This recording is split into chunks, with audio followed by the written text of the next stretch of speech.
అంటున్నారు ఏడ చూసే బీజేపీ గెలుస్తుందమ్మా, నేనే గెలుస్తా. ఓట్ల మాత్రం నేను జీవితంలో ఓడిపోను, నేనే గెలుస్తా. నాదే ఫస్ట్ నంబర్, నాదే ఫస్ట్ నంబర్ ఉంది, నేనే గెలుస్తా. బీజేపీకి ఫుల్ పవర్ ఉంది, ఏడ చూసి అదే వస్తుంది అందరి నోట్లలో.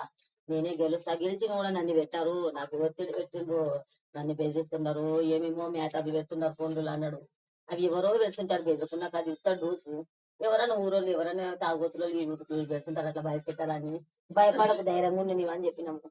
లేదమ్మా మీకు తెలిసే కథ కాదు తల్లి, రాజకీయాల గురించి మనకు తెలియదు, మనం ఎవరిని చెడ్డోళ్ళం కాదమ్మా. నన్ను ఫోన్ ఒకటి నాకు బేడీ లేస్తామని పెట్టిండ్రు, బేడీ లేస్తారంట. గెలిస్తే కూడా గెలిచిన రోజే నన్ను పట్టుకపోయి ఎక్కడెక్కడ ఆగం చేస్తారేమో అన్నాడు. నీది బ్రహ్మ నువ్వు అట్లా ఊహించుకుంటావు, నీది బ్రహ్మ. ఎవరికి చెడ్డోడు కాదు ఊర్లో మనకి ఎస్టీలకి ఎక్కడోళ్ళకి వచ్చింది కాబట్టి మనం దాంట్లో పోయినాము, లేకుంటే మనం ఏం కోతుంటామప్ప. మన అంత భయం ఉన్నాడు ఏం కోతివని కూడా అన్నాం సారు. లేదమ్మా నేను ఇట్లా చేస్తారని తెలియలేదు, నేను నమ్ముకొని ఊరిని నమ్ముకొని వచ్చిన, నేను మనకి ఎక్కడోళ్ళకి వచ్చింది కాబట్టి నేను వచ్చిన అన్నాడు. అదే అన్నాడు సార్, ఇంకేం తెలియదు. గెలుస్తాం అయితే నేనే పక్క గెలుస్తాను కూడా చెప్పిండు, భయపడదే లేదు. గెలుస్తాడు మళ్ళీ భయపెట్టిస్తున్నారు అన్నారు సార్.